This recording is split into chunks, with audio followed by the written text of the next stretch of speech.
This is the Orgelian room. Stephen Orgel, distinguished professor, and we're happy to say friend.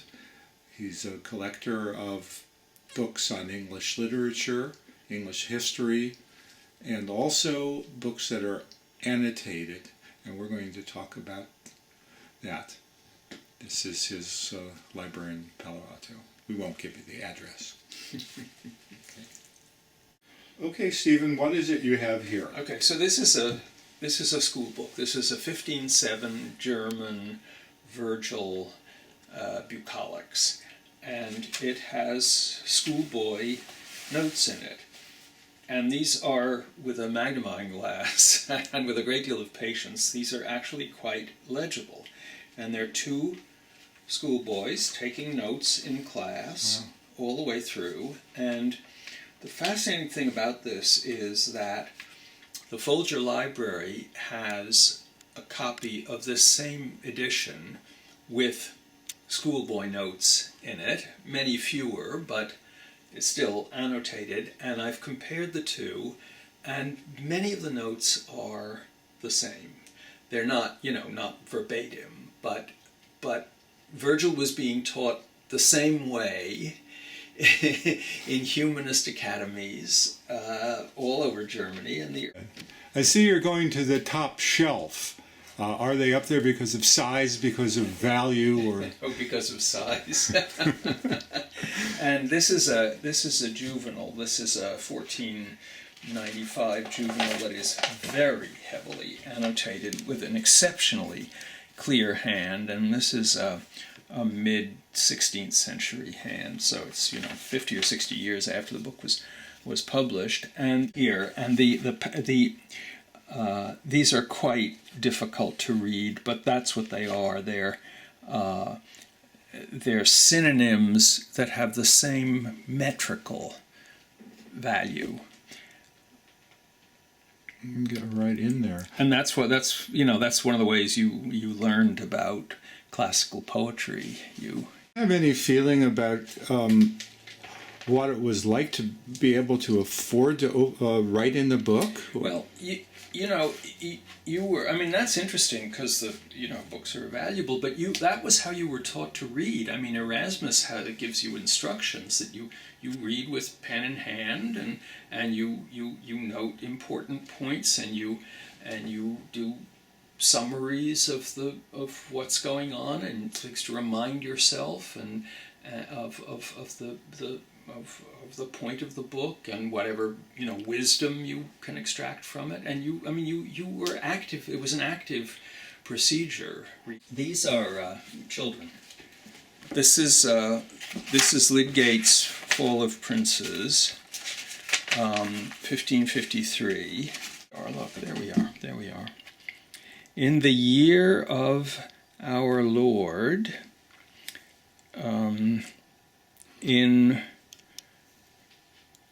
something, the Earl of Kent sitting at the table with King Edward. So they're just copying what's going on in here, and here they're practicing A, B, C, D, E, F. But you see, actually, the other one that would be interesting to show is this. This is Fenton's Golden Epistles, which is it's letters. 1562. Beautiful. It's a beautiful book. Architectural title page. Yeah.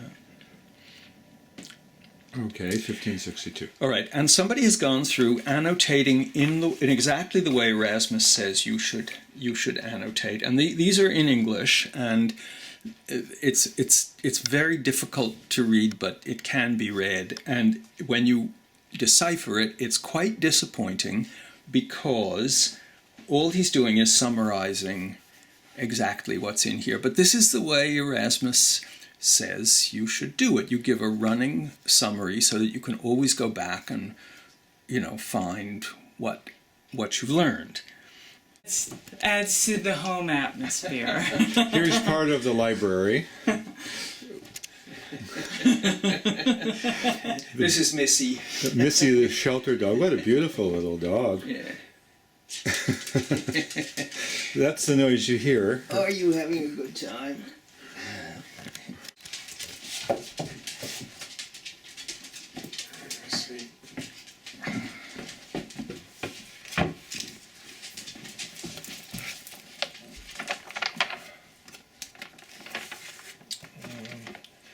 This is Holinshed's Chronicles, first printed in, 1577, but this is the 1587 edition.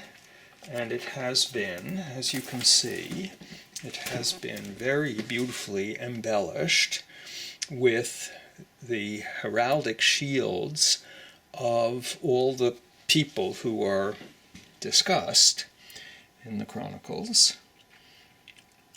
I mean, this is a case where the value of the book is greatly added to, though the binder obviously didn't think so.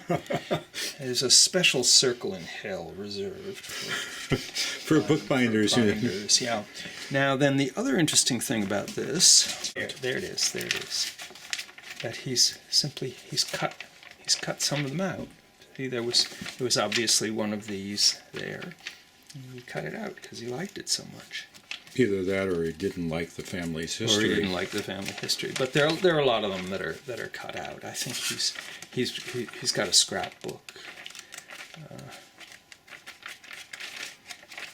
Now, why would we want to keep something like this that's been defaced? Well, the defacement is part of the history, you know. One of the things, in fact, that gets most attention now is what happened at the Reformation to religious books, so that books with commentary by Catholic theologians, those would be crossed out, or any mention of Erasmus, any commentary by Erasmus, just indignantly crossed out. But the book, right? You're sort of trying to amend the book to purge it of its Catholicness, right? But the book, so that's part of the book's history. It's part of the book's reception. Could we have a look again at that the missing shield? I know that Copernicus also had a problem with his first editions, and part of them were cut in the second editions, and the great bibliographer of Copernicus editions hates the ones that haven't been marked at all. Yeah, I mean, he had particular trouble because he was in very dangerous waters. Yeah, he certainly was. So none of the text has been cut out. No, but there are interesting annotations in the text. At one point I may even have it marked. At one point he says that the Lord Protector murdered Edward VI. He's got, it's many thousands of pages, and I'm not going to be able to find it. So we've got this beautiful library of all these editions, and nowadays someone would say, yes, but you're a book collector, and it has nothing to do with reading the text, because the text is available in paperback, it's available online. But what do we gain of our understanding of, say, Terrence by looking at the early editions and seeing what's happened over the years? Well, because books don't exist outside of history, and particularly the reception of books. I mean, we think what we think about Terrence because of hundreds of years of people reading and studying Terrence, and I mean, we don't come to Terrence cold. There's a whole history of the reception of Terrence. I mean, my fairy, that fairy queen with the Puritan annotations, that's a revelation. I mean, that you can't read the Fairy Queen cold. Nobody can read it cold. It's so embedded in history, and you can get it out of history books, but you can get it in such a direct way in in this kind of text. Do you take your kids to your library, Sure. to special collections? Special collections, yeah, sure. And in fact, one of the things I insist on is that we go to special collections and look at the books we're studying in their contemporary editions, because it makes such a huge difference. I can give you a quick example. Here's the modern scholarly edition of George Herbert's poems, right? It's a big, heavy book. It weighs about 3.5 pounds, right? Here's the way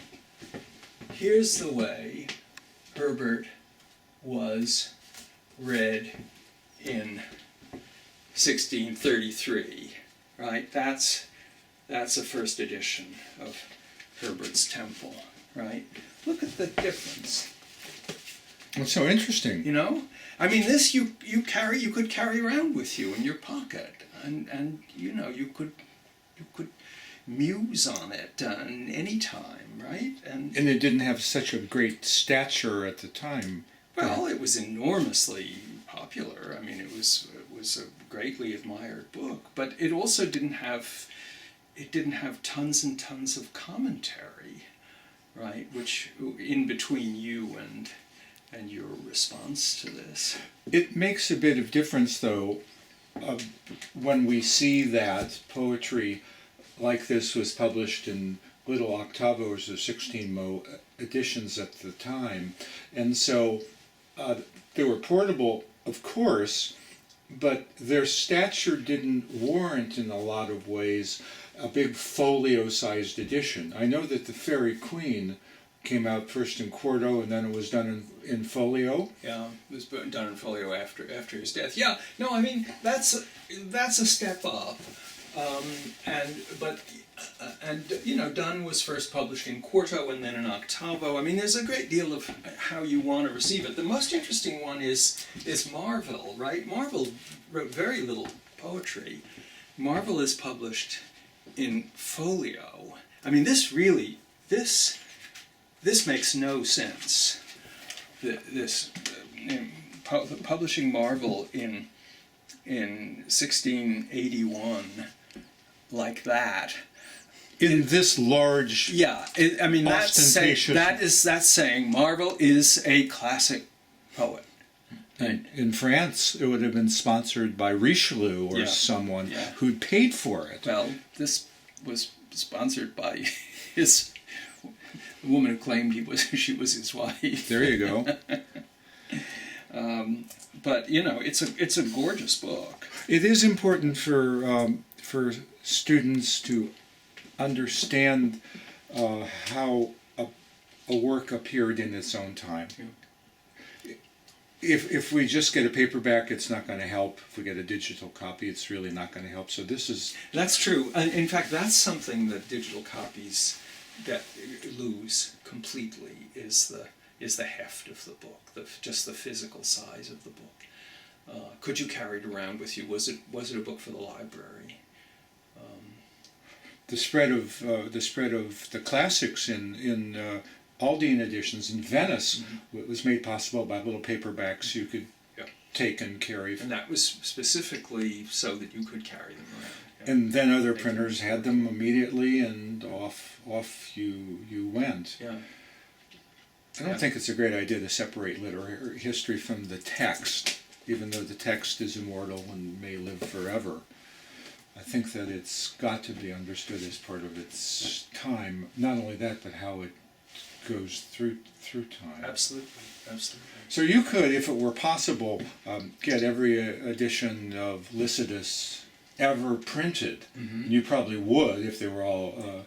if I could afford it. if they were a Ben Jonson mask or something, and as they were annotated and changed and illustrated over time. Yeah, that would be wonderful. The first edition of Lycidas just sold for $120,000.